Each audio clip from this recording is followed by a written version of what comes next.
Stéphane. J'ai envie de vous parler de la mer qu'on voit danser le long des golfes clairs et qui désormais a son ministre, et c'est une première, Hélène, depuis 20 ans. Oui, en l'occurrence Annick Girardin. Et ce n'est pas juste de l'affichage. Emmanuel Macron confirme ainsi l'importance de sa stratégie maritime, la France étant la deuxième puissance océanique mondiale.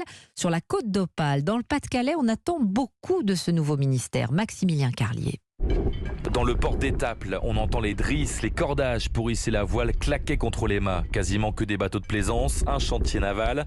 Et puis la coopérative maritime dirigée par Éric Gosselin. Le retour du ministère de la Mer, il n'attendait que ça. C'est quand même une grande richesse d'avoir un littoral. La France se vante d'avoir le deuxième littoral au monde. Et jusqu'alors, on ne s'est jamais doté des ambitions d'une vraie politique autour de la mer. Car le dernier en poste, c'était Jacques Mélic en 1988. Depuis, plus rien. Frédéric Cuvillier, le maire de Boulogne-sur-Mer. Le monde maritime était orphelin de ce ministère de la mer. Donc il est très important que nous puissions créer les conditions d'une croissance bleue. Une croissance durable, mais il y a encore d'autres interrogations soulevées par le président du port de Boulogne-Calais, Jean-Marc Puissesseau. Maintenant, je voudrais savoir si la pêche va être rattachée au ministère de la mer. Pour nous, il est important qu'il y ait ce ministère pour le Brexit, pour éviter que le Brexit soit une catastrophe pour le port de Boulogne.